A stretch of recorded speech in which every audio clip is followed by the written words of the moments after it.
But एक बहुत frustrating चीज़ जो कि मैं इनकाउंटर कर रहा हूँ जियो के साथ।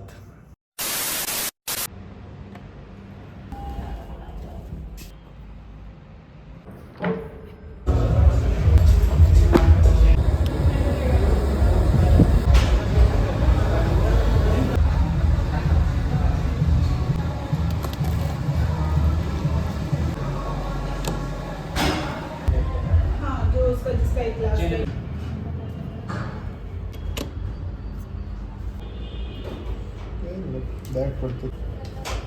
Good job. Science of getting rich. पढ़िए पढ़िए पढ़िए, हमको ही बताइएगा। Okay. First line, the first line I read in this book is the science of getting rich is the gratitude. हाँ। So gratitude for everything. अबे जल्दी बोल, कल सुबह पनवेल निकलना। Anything you have. Just I have in my black coffee. हाँ। So I'm gratitude to the God that I'm getting the black coffee. इससे आप रिच हो जाइएगा। नहीं, थैंक यू भगवान। अबे साले। तो इसमें डालना। आहा, हमारे इस क्लब के सबसे होनहार ट्रेनर।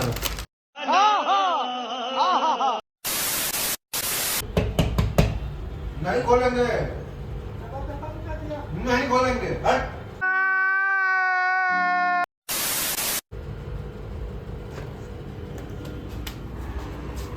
क्या भाई, कौन बंद किया? दीदी अब पन क्या पन के? अरे हम क्यों करेंगे बे? हम साला हम खोले हैं, तुम। Thank you. हाँ थैंक यू, ठीक है। जीत गया था बेटा।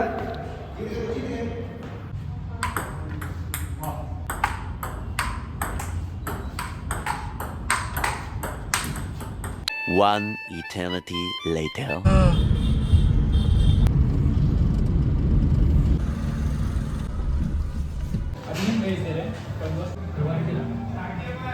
हमारे जिम में एक आज दोपहर को अनआइडेंटिफाइड नहीं है, कंपनी का नाम से ही आया है, बट पता नहीं है कि वो क्या है। अभी तक सील ही था, तो अभी जस्ट चेक करने जा रहा हूँ कि इसमें एक्चुअली में है क्या। तो अनबॉक्सिंग करके आपको दिखाता हूँ आप लोगों को।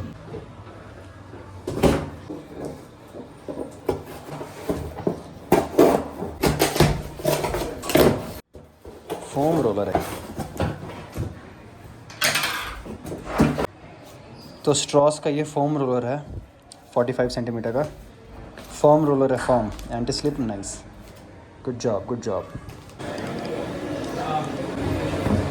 थैंक यू भाई विभूति, थैंक यू यार। मोहित सर बहुत दिन बाद आए हैं, इनको बहुत मिस किया था जिम में। वेलकम बैक मोहित सर, ये चाय आपके नाम।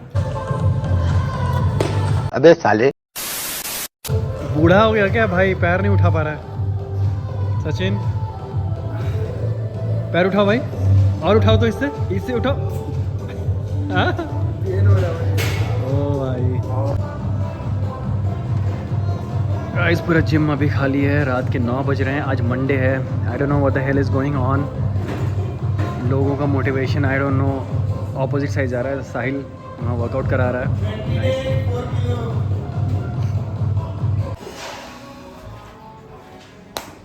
Mister Rajiv, yes sir.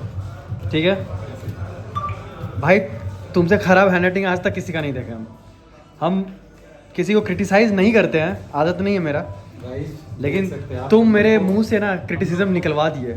Wait, अब देखिए। बाप रे बाप, क्या है भाई, भाई क्या बात है? बहुत ज़्यादा वेला बैठे हैं भाई, पूरा जिम खा लिया। हेलो गाइस, रात के 10 बज रहे हैं, मेरा शिफ्ट ओवर ही होने वाला है। बट एक बहुत फ्रस्ट्रेटिंग चीज़ जो कि मैं इनकाउंटर कर रहा हूँ जियो के साथ। आई डोंट नो आप लोग कभी एक्सपीरियंस किए होंगे वो चीज़ कि नहीं। मैंने 24 दिसंबर को जियो का एयर फाइबर बुक किया था, ठीक है। उसका बुकिंग अमाउंट था 1111 रुपया। तो बुकिंग अमाउंट उसने ले लिया, ठीक है। अब उनका पॉलिसी रहता है कि 8 डेज़ के अंदर वो आपको जो भी सर्विसेज हैं उनके उसको प्रोवाइड कराएंगे, ठीक है। बट आज हो रहा है 10th ऑफ फेब, और अभी तक मुझे कोई अटेम्प्ट नहीं आया कि जियो फाइबर इंस्टॉल करना है नहीं करना है। तो मैं बहुत काउंटलेस नंबर ऑफ़ टाइम्स मैंने कस्टमर केयर को कॉल किया, क्योंकि ऑब्वियसली वो मुझे किसी काम से लगाना था, तो अब इतने दिन तो मैं वेट करूँगा नहीं। वाईफाई तो मैंने दूसरा ऑप्शन देख लिया क्योंकि इट वाज एन अर्जेंसी। तो मैंने काउंटलेस टाइम कस्टमर केयर से कनेक्ट करके अपने प्रॉब्लम को बताया कि इतने दिन मैं वेट करूँगा नहीं, 8 डेज़ तक तो एटलीस्ट इंतज़ार किया, जो कि आपकी पॉलिसी थी कि 8 डेज़ में अब सर्विसेज प्रोवाइड कर देंगे मैक्स टू मैक्स, बट वो चीज़ उन्होंने किया नहीं। और ऊपर से आज फ़ोन किया, मैं तो एक्चुअली मैं भूल भी गया था क्योंकि इतने दिन हो गए बात को, अब कितना मैं डेली कॉल करूँगा, खुद को समय भी नहीं रहता हमेशा कि उतना लगा रहूँ कॉल करूँ। बट भाई पैसा है, पैसा तो छोड़ नहीं सकते, फ्री का तो होता नहीं है।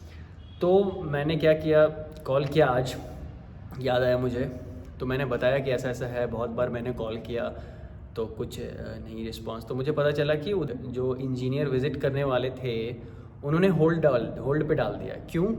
उसका एक स्टूपिड सा रीज़न कि गेट लॉक था, ठीक है, I didn't get any call, और उन्होंने ये रीज़न दे के गेट लॉक है, मेरे इस सर्विस को होल्ड पे डाल दिया। इनका पॉलिसी ऐसा है कि अब 8 डेज़ तो पार हो गया, तो टेक्निकली होना तो ऐसा चाहिए ना कि वो 8 डेज़ में सर्विस अगर प्रोवाइड नहीं कर सके तो मेरे बुकिंग अमाउंट को रिफ़ंड करेंगे। बट उनका कहना है कि हमारे पास बुकिंग अमाउंट को रिफ़ंड करने का कोई पॉलिसी नहीं है, तो that is the booking amount, तो हम लोग सर्विस तो प्रोवाइड करेंगे। ठीक है, आप करिए सर्विस प्रोवाइड, बट एक सर्टेन पीरियड ऑफ टाइम के बीच में ही ना करेंगे। कोई आदमी 2 महीना 3 महीना तो आपका वेट नहीं करने वाला कि आप सर्विस प्रोवाइड करोगे, आपको टाइम मिलेगा या नहीं मिलेगा। What ever is the reason of your delay, वो मेरी प्रॉब्लम तो नहीं है कि आप लेट कर रहे हो।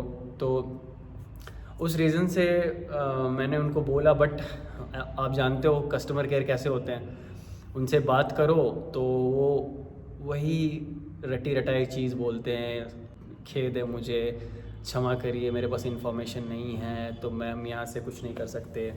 तो उन्होंने आज फिर इंजीनियर को शेड्यूल किया विज़िट में 5 से 6 बजे के बीच में, ठीक है।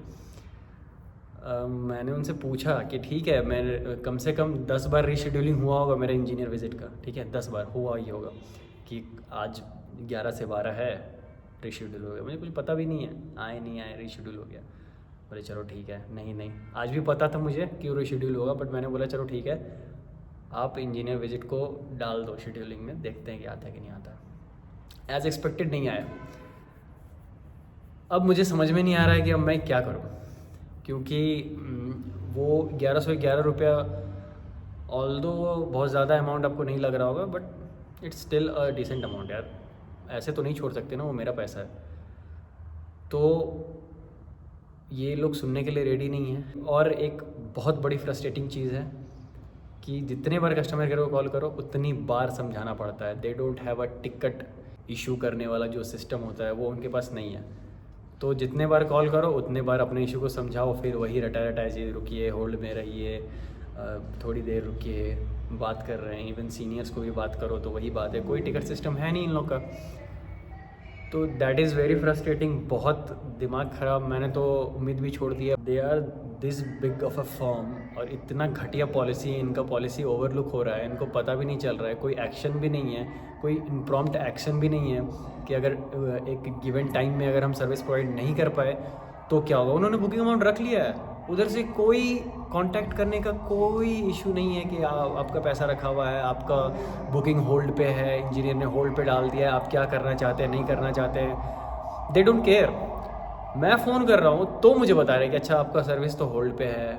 ये अभी नहीं, उस समय भी यही चल रहा था। जब मैं 8 दिन 10 दिन के बाद मैं इनको फ़ोन करके बता रहा था कि इतना दिन हो गया है, अभी भी वही चल रहा है। आज भी बोला, सेम रिप्लाई मिल रहा है मुझे। उन्हें कोई मतलब ही नहीं है कि 47 डेज़ 48 डेज़ हो चुके हैं इस चीज़ को मेरे बुकिंग अमाउंट को दिए हुए। They don't care. I am very very very disappointed with Jio, very disappointed, and I think I have to take it, and I think I have to take them to court. I don't know कैसा process होगा, क्या होगा, नहीं होगा, legalities क्या होंगे, I don't know it at all. But मैं अब कस्टमर केयर से बात करने के लायक नहीं हूँ। बाप रे, they just frustrated me to another level. तो if you guys would have any suggestion please do give me what should I do, because I know 1111 रुपये आपको मे भी ज़्यादा ना लगे, but it's still my hard earn money. और वो क्यों रख रहे हैं? कौन किन्होंने राइट दिया है उनको कि वो 47 डेज़ तक मेरे पैसे को रख लेंगे, but they are not liable to answer, they should be liable to answer कि 47 डेज़ उन पैसे को क्यों रखा उन्होंने, और रखा तो उधर से उनका कोई रिस्पॉन्सिबिलिटी नहीं था क्या ना, उन्होंने मेरे पैसे रख लिए, बट कोई रिस्पॉन्सिबिलिटी नहीं बन रही थी क्या कि इन्फॉर्म करें कि आपका सर्विस होल्ड में है, ये है वो है।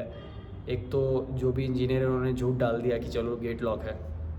आई डोंट नो, मुझे आज पता चला कि ऐसा सर्विस होल्ड भी है। नो मैसेज एंड कम्युनिकेशन का कोई अटेम्प्ट भी नहीं था उन लोगों की तरफ से। तो अभी फिर एक बार बात किया बट इन वेन। तो आप लोग के पास कोई सजेशन होगा तो please do suggest me, it's very frustrating and I don't want to talk to the customer care any more. So या अभी 10 बज गए हैं, शिफ्ट ओवर हो गया है, तो अब चेंज करूँगा और अभी घर जाऊँगा यार, थक गया हूँ। तो सी यू गाइज। और अभी जितना भी रोड के बगल में मुकेश भैया लोग का जो दुकान था, इंक्रोचमेंट जो दिखाया था आपको, तो उसमें सबको हटा दिया गया है। तो अभी कोई चाय वाय का शॉप कुछ नहीं लग रहा है। तो अभी यहाँ से निकलूँगा, सीधा घर जाऊँगा। तो आई सी यू गाइज टुमारो। आज का व्लॉग यहीं पे एंड करते हैं। आई होप कि आप लोग का दिन अच्छा गया हो, और please do keep engaging. And अगर आपको फिटनेस से रिलेटेड कुछ कोई टिप्स चाहिए होंगे, please do ask them in the comments, I will answer each and every one of you. And blog को यहीं पे एंड करते हैं। एंड